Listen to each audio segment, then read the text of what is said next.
ए हब्बो ऐक वाह वाह वाह, क्या बात है, वाह.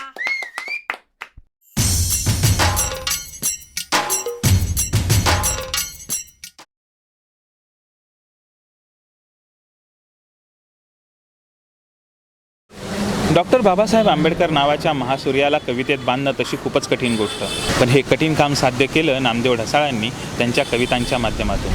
ते दरवर्षी बाबासाहेबांवर एक कविता लिहायचे.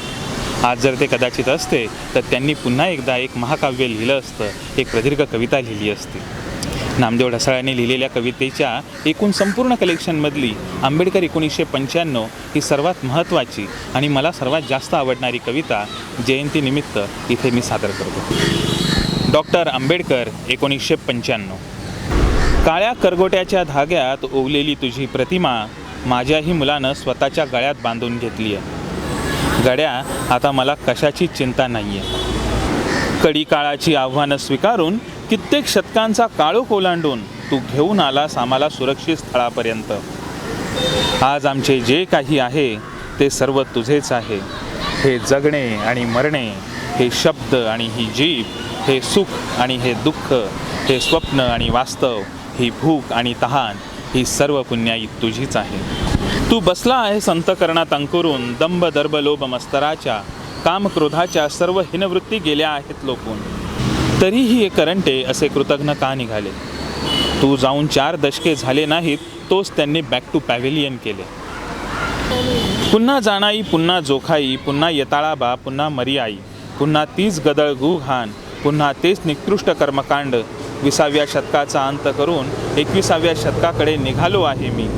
केवढीही पडझड, केवढीही मोडतोड, या चवताळलेल्या भुकिस्तानच्या झुंडी कुणीकडून आल्या आणि कुठे निघाल्या. या शहराच्या चौकाचौकात उभारलेले क्रांतिकारकांचे पुतळे उकडून या कुठं गेल्या. काल हेच पुतळे त्यांचे नायक होते. घणावर घाव घातले जात आहेत. हातोड्यावर हातोडे, हात तोडला, पाय तोडला, निर्जीव संगमरवराचा चेहराही विद्रूप केला. शिव्या, शाप, निंदा, नालस्ती, ही विटंबना मरणानंतरची. BBCच्या वर्ल्ड न्यूजमधले लेनिनच्या पुतळ्याचे शव असे हेलकावे खात राहिले. Close up, long shot, zoom in, zoom out, हा डेंग सायोपिंग फोडून टाकतो माओच्या नौबतीचे चामडे. साम्राज्यशाहीचा आहेर त्याला परका वाटत नाही. पिढीनुसार बदलत जाते महापुरुषाबद्दलची श्रद्धा. महापुरुष भोगतात मेल्यानंतरही केलेल्या आणि न केलेल्या चुकांची शिक्षा. जग किती जवळ आले, किती लांब गेले, किती अगतिक झाले आणि किती प्रगतीकडे पोहोचले. राजेशाही, लोकशाही, समाजवादी, हुकुमशाही, इच्छा आकांक्षा, स्पर्धांचे शोषण आणि व्यसनांचे ग्लोबलायझेशन. हा ट्विंकल, हा डंकल, हा पेटंट, हा लिंबाच्या झाडांचे मेलेल्या शवाला टोचतात कावळे.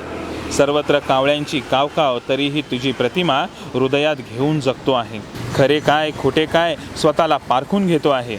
तुझ्या चारित्र्याचा मिथक अर्थ वाचून स्वतःलाही आरपार बदलतो आहे. किती वाऱ्या वावधनातून, वीज पावसातून, महापुरातून सांभाळून आणलेस तू येतपर्यंत. इथून एकट्यानेच पुढे जायचे. तू सोबत असतोस तेव्हा कशाचीही भीती वाटत नाही. ना भूताखेताची, ना सैतानांची, ना शत्रूची, ना मरणाची. तुझ्या खांद्यावर हात ठेवण्या इतके मोठेपण नको आहे मला. बाबा, तुझ्या खांद्यावर हात ठेवण्या इतके मोठेपण नको आहे मला. मला आवडते तुझे एकुलते एक लाडके मूल व्हायला. झोपेचे सोंग घेतलेले सरकार गेले आहे बिंदास्त झोपून. माझे गरीब बापडे लोक राबून राज राखतात जगण्याची. माणसे कशी आता बुद्धीच्या पातळीवर उघडी पडू लागली आहेत आणि मी झालो आहे तुझ्या मातीची प्रतिष्ठा गाणारा शाहीर. माणसे कशी आता बुद्धीच्या पातळीवर उघडी पडू लागली आहेत आणि मी झालो आहे तुझ्या मातीची प्रतिष्ठा गाणारा शाहीर. मी तुझा आणि तुझ्या शतकाचा यलगार म्हणतो. मी तुझा आणि तुझ्या शतकाचा यलगार म्हणतो. ज्यांना बेईमान व्हायचे असेल त्यांना खुशाल होऊ द्या. मी माझ्यापुरते कापरासारखे छान जळून तुझे नाव दिगंतात गाजवीन. मी माझ्यापुरते कापरासारखे छान जळून तुझे नाव दिगंतात गाजवीन.